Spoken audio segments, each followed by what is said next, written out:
दोनों से यहाँ पर हमको केंद्र पर कोला करके कोण बनाया है।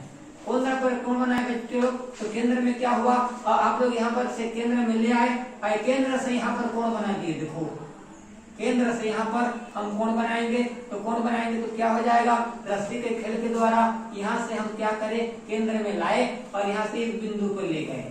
ये देख लीजिए, दिख रहा है आप लोगों को, तो यहाँ पर एक कोण बना हुआ है, केंद्र में ले गए हैं तो एक कोण बना। अब इन्हीं दोनों बिंदु से वृत्त के हम यहाँ पर अन्य बिंदु पर ले जाना चाहते हैं। मान लीजिए यहाँ पर ले गए, देखिए और इसको ला करके फिर इसी बिंदु में ले आइए।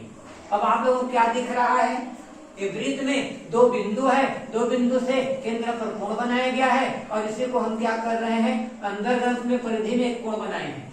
ये दोनों कोण को आप लोग नाप के देखना, केंद्र पर का जो कोण होता है मान लीजिए 60 अंश का होता है, तो इसको भी आप लोग नाप के देखोगे तो 30 अंश होता है। अब एक विद्यार्थी बोलता है कि सर जी मैं यहाँ नहीं बन मिलाना चाहता हूँ, मैं इसको यहाँ मिलाना चाहता हूँ, यहाँ से ले जाना चाहता हूँ और यहाँ से ले जा करके मैं यहाँ ले जाना चाहता हूँ। चलिए ले जाइए, और यहाँ से फिर इस तरह से लाएगा और हो सकता है यहाँ ले जाऊंगा बोलेगा और फिर यहाँ से ले जा रहा है।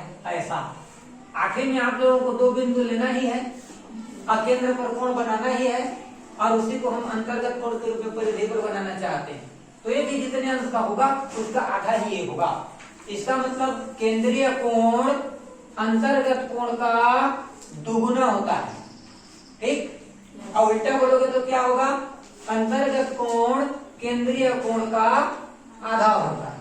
इस तरह से हमारे प्यारे बच्चों को ये 8वीं कक्षा के जब कोण का अध्याय पढ़ते हो आप लोग, उसमें आप कोण की रचना के बारे में पढ़ोगे तो बिना पुस्तक के इस तरह से आप लोग पढ़ सकते हो।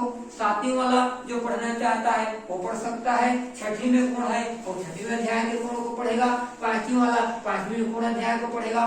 न्यून कोण, अधिक कोण, समकोण, बहुभुज, समबाहु त्रिभुज, विषम बाहु त्रिभुज, है ना, समद्विबाहु त्रिभुज, इस तरह से रेखागणित के बारे में कोई भी चीज की जानकारी प्राप्त कर सकते हैं। ठीक है, अगले वीडियो में आपसे फिर मिलेंगे।